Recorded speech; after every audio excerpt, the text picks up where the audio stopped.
คนเลยยกเว้นเราสวัสดีค่ะกุ๊กนะคะวันนี้ก็จะมาแชร์ประสบการณ์การไปดูไบในฐานะตัวแทนประเทศไทยกับการทำแคมเปญร่วมกับกล้อง Nikon C8 ในระดับ Regional นะว่าเราต้องเตรียมตัวยังไงบ้างไปที่นั่นทำอะไรบ้างแล้วก็มีการเตรียมตัวยังไงคือต้องเล่าก่อนว่าอันเนี้ยมันไม่ใช่วอล์กนะเพราะว่าสถานการณ์จริงๆมันก็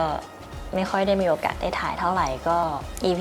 ต่อไปเดี๋ยวมันก็จะเป็นนั่งเล่าแบบนี้นี่แหละคือแนะนำตัวก่อนว่าเราเป็นช่างภาพสายกีฬานะแล้วก็ที่ถนัดจริงๆก็จะเป็นกีฬาบาสเกตบอลเดี๋ยวจะขึ้น IG ไว้ให้ตรงนี้ก็สามารถไปรับชมผลงานกันได้นะก็คือเข้าเรื่องเลยก็คือปกติแล้วเนี่ยเวลาเรามีสินค้าเปิดตัวใหม่เนี่ยมันก็จะมีการเปิดตัวในระดับ global แล้วก็การเปิดตัวในระดับ regional ระดับภูมิภาคแล้วก็เป็นระดับประเทศในแต่ละประเทศต่างกันไปคือก่อนที่ตัวสินค้าเนี่ยจะเปิดตัวสักเดือนหรือ2เดือนเนี่ยเราได้รับบีฟจากทาง Nikon Thailand ว่าได้รับเลือกจากทางเมืองนอกเนี่ยให้เราได้เป็นหนึ่งในครีเอเตอร์ที่จะไปดูไบเพื่อไปทำคอนเทนต์ต่างๆโดยเราเนี่ยสามารถครีเอทแล้วก็สามารถคิดธีมอะไรก็ได้ที่เราถนัดแต่ละคนเขาก็จะแตกต่างกันไปในแต่ละแบบซึ่งก่อนหน้านั้นเรารู้มาว่าเขาจะมีครีเอเตอร์ทั้งหมดประมาณ12หรือ13คนเนี่ยแต่ละคนเนี่ยเขาก็จะมาจากแต่ละประเทศเป็นตัวแทนมาเหมือนกันเช่นมาจากสิงคโปร์มาจากไต้หวันมีฮ่องกงมีประเทศแถบ UAE แล้วก็มีอินเดียก็แต่ละคนเนี่ยเขาก็จะมีความเชี่ยวชาญในแต่ละสายมีทั้งไวล์ไลฟ์ถ่ายสัตว์ป่าถ่ายนกถ่ายคอมเมอร์เชียลถ่ายสินค้าถ่ายแฟชั่นหรือว่าถ่ายอีเวนต์ต่างๆซึ่งของเราจะเป็นด้านสปอร์ตโดยบีฟที่เราได้มาเนี่ยที่ทางดูไบเขาให้มาก็จะมีการถ่ายทั้งวิดีโอแล้วก็ภาพนิ่งโดยจะมีเวลาให้ประมาณ 2-3 วันในการถ่ายทำซึ่งเวลาเราไปที่นู่นแล้วเนี่ยเขาบอกว่าก็จะมีทีมที่เป็นสตูดิโอใหญ่ซึ่งก็คือกาลาดสตูดิโอเนี่ยจะเป็นทีมที่คอยช่วยหาไฟหาพร็อพหาไปตามที่เราอยากจะถ่ายหรือว่าครีเอทอะไรก็ตามที่เราอยากทำเนี่ย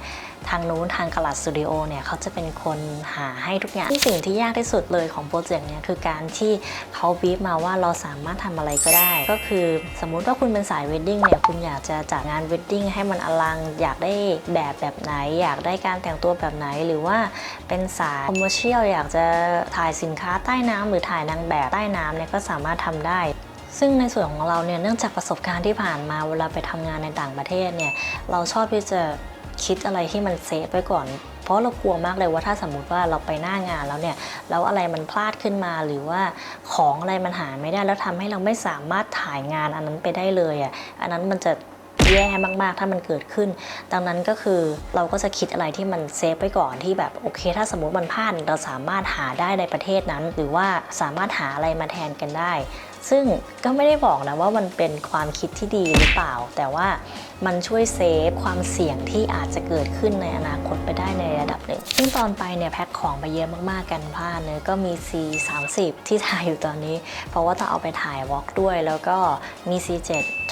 สำหรับถ่ายเบื้องหลังอื่นๆแล้วก็มีเลนส์ประมาณ 2-3 ตัวแล้วก็มีโรนิน1ตัวแต่ละตัวแทนที่ไปเป็นตัวแทนในรอบในที่ดูไบเนี่ยก็จะมีเจ้าหน้าที่จาก NPS ของแต่ละประเทศเนี่ยไปช่วยดูแลด้วยซึ่งของประเทศไทยก็จะเป็นคุณจัน NPS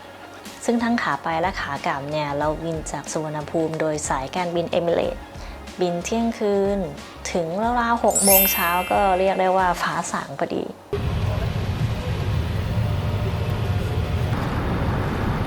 في مطار دبي الدولي حيث التوقيت المحلي هنا يشير إلىอย่างแรกเลยดูไบเนี่ยไม่ใช่ประเทศนะดูไบเป็น1 ใน 7 รัฐที่รวมกันเป็นประเทศคือสหรัฐอาหรับเอมิเรตส์หรือ UAE และเป็นประเทศที่พัฒนาแบบก้าวกระโดดจากการพัฒนาทางเศรษฐกิจแล้วเมืองเขาก็สามารถขยายตัวไปได้เรื่อยๆตลอดเวลาตอนเราลงจากเครื่องเนี่ยลิฟต์8 ตัวขนาดใหญ่พร้อมรองรับผู้คนที่เดินทางเข้าเมืองแบบเยอะมากๆซึ่งพอลงจากเครื่องเนี่ยเขาก็มีทีมงานมารอต้อนรับพร้อมรถที่8 ชื่อทั้งพี่จันแล้วก็เรา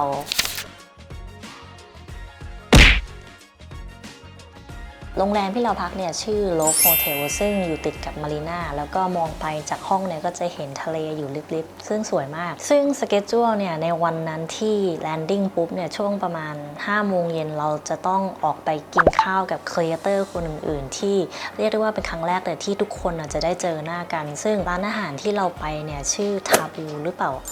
ชื่อไม่ออกถ้าใครอ่านออกเนี่ยมาคอมเมนต์กันได้ข้างล่างนะคะก็ จะเป็นร้านอาหารที่เป็นร้านอาหารฟิวชั่นแต่เป็นอาหารญี่ปุ่นซึ่งในร้านเนี่ยเขาก็จะตกแต่งกันแบบญี่ปุ่นเลยแต่ว่าจุดเด่นของร้านเนี่ยอย่างหนึ่งก็คือมองไปเนี่ยเราจะเห็นตึกที่สูงที่สุดของดูไบก็คือบุร์จคาลิฟาเนาะแล้วก็กลางคืนเนี่ยเขาก็จะมีการเปิดไฟออกจากตึกกันซึ่งจากจุดที่อยู่ของร้านอาหารเนี่ยถือว่ามองเห็นได้ชัดมากโดยทางนิคอนเนี่ยเขาก็จะมีชื่อไว้เลยนะว่าแต่ละคนเนี่ยมาจากประเทศอะไรแล้วก็ชื่ออะไรบ้างวางไว้ตามโต๊ะเลยแล้วเราก็นั่งตามนั้นก็ถือว่าได้ทำความรู้จักกันว่าแต่ละคนมาจากไหนถ่ายงานอะไรกันมาบ้างแล้วก็ถือว่าแลกเปลี่ยนคอนเนคชันกันในวันแรกตามระยะเวลาแล้วอยู่ที่ดูไบประมาณ3 ทุ่มแต่ความจริงแล้วในร่างกายเรามันคือประมาณเที่ยงคืนกว่าละดังนั้นก็คือถ้าเที่ยงคืนที่ดูไบร่างกายเราจริงๆมันคือประมาณตี 2 ตี 3ฉะนั้นก็คือพอจบวันแรกปุ๊บที่กินข้าวกันก็คือเหนื่อยมากแล้วก็สลบไปเลยพรุ่งนี้เช้าคือวันแรกที่เราจะได้เริ่มต้นจับกล้อง Nikon C8 แล้วก็เริ่มถ่ายวิดีโอกันค่ะสิ่งหนึ่งที่ยากมากๆกับโปรเจกต์นี้เลยก็คือว่าให้จับกล้องเพียงแค่ไม่ถึง24 ชั่วโมงก่อนที่จะเริ่มถ่ายทำโปรเจกต์ซึ่งจำได้ว่าตอนที่เจ้าหน้าที่ส่งกล้องมาให้เนี่ยห่อผ้ามาแบบน่ากลัวมากเหมือนส่งยาเสพติดหรืออะไรสักอย่างเพราะว่าไม่สามารถให้คนนอกเห็นได้ว่ามันคืออะไรดังนั้นก็คือพอได้กล้องมาเนี่ยต้องรีบทำความรู้จักเลยแค่คืนเดียวก่อนที่จะไปเริ่มถ่ายทำที่สตูดิโอทีนี้ด้วยความที่เราเป็นช่างภาพสายกีฬาเราก็เขียนชูตติ้งบอร์ดไปว่าโอเคเราอยากได้ไฟแบบนี้เราจะจัดนักกีฬาแบบนี้เราจะเล่าเรื่องแบบนี้ซึ่งทางสตูดิโอเนี่ยก็บอกว่าโอเคถ้าอย่างนั้นน่ะไม่จำเป็นต้องถ่ายในสตูดิโอหรอกเราสามารถไปถ่ายที่สนามกีฬาจริงๆเลยได้ก็เลยมีการผิดแผนกันนิดหน่อยเราก็เลยต้องไปถ่ายในล็อกเกอร์ที่อยู่ในฟิตเนสแล้วก็มีสนามบาสอยู่ในฟิตเนสด้วยซึ่งเวลาเราไปทำงานในต่างประเทศเนี่ยมันก็จะมีความตึงๆกันนิดนึงว่าแบบเราไปรู้จักคนที่แบบไม่เคยรู้จักมาก่อนอย่างเงี้ยซึ่งความโชคดีอย่างหนึ่งเลยก็คือพอมองขึ้นไปที่ยิมที่เขาใช้เป็นสถานที่ที่ถ่ายเนี่ยชื่อแชมป์ UAE ซึ่งเจ้าของเนี่ยเขาเป็นนักกีฬาบาสเกตบอลทีมชาติเลบานอนระดับตำนานที่รู้จักกันทั่วเอเชียชื่อว่าฟาดิลกาติฟซึ่งมีฉายาว่าเลบานีสไทเกอร์ซึ่งพอชวนคุยเรื่องนี้กับเจ้าหน้าที่ก็เลยเรียกได้ว่าเบิร์กดีไอไปเลยสามารถคุยกันได้ยาวแล้วก็โอเคก็เลยถือว่าเป็นการเริ่มต้นที่ดีกับทีมงานแล้วก็เจ้าหน้าที่ทุกคนที่นั่นคือซึ่งในการถ่ายทำวันแรกเนี่ยความจริงแล้วเขาก็จะมีจุดใหญ่ๆให้เขาถ่ายกันเลยก็คือที่สตูดิโอที่กาลาดสตูดิโอนะเขาก็จะมีครีเอเตอร์หรือว่าช่างภาพหลายๆคนเนี่ยไปรวมตัวอยู่ที่นู่นซึ่งของเราก็จะมีทีมแยกออกมาแต่ก็จะเป็นคนจากทางกาลาดสตูดิโอเหมือนกันที่มาช่วยที่จุดนี้ก็นำทีมโดยคุณมูฮัมหมัดนะคะซึ่งเป็นฟิล์มดีเรคเตอร์ที่เก่งมากๆเขาก็จะมาช่วยกำกับเรื่องไฟประสานงานกับทีมงานต่างๆที่ดูไบแล้วก็มีนักกีฬาที่เป็นนักกีฬาจริงๆเนี่ยมาร่วมเป็นแบบแล้วก็เล่นบาสเกตบอลให้เราได้ถ่ายกันซึ่งจริงๆวันแรกเลยเนี่ยก็จะมีปัญหาหลายอย่างเลยในการทำงานเนาะเพราะว่าถือว่าเป็นวันแรกก็ยังโอเคมันก็ยังมีอะไรหลายๆอย่างที่ยังไม่ลงตัวเนี่ยแหละทั้งเรื่องของล็อกเกอร์ทั้งเรื่องของพื้นที่การจัดไฟอะไรต่างๆก็เราก็จะมีการเปลี่ยนซีนกันไปมาบ้างหลังจากที่ถ่ายช่วงล็อกเกอร์กันเสร็จซีนนิดเดียวเราหมดกันไปครึ่งวันเลยเพราะว่าเราต้องถ่ายภาพนิ่งด้วยในวันแรกซึ่งปัญหาทุกอย่างมันมีอยู่แล้วแหละเวลาทำงานในระดับที่มีคนเยอะๆมากๆในกองถ่ายเนาะดังนั้นก็ถือว่าเป็นประสบการณ์ที่สนุกแล้วก็แปลกใหม่ที่สำคัญคือเรามีทีมที่พร้อมซัพพอร์ตเราตลอดเวลาที่สนามมาถึงวันที่2ของการถ่ายทำนะก็วันที่2เนี่ยก็ยังอยู่ในซีนเดิมก็คือยังอยู่ในสถานที่เดิมก็คือสนามบาส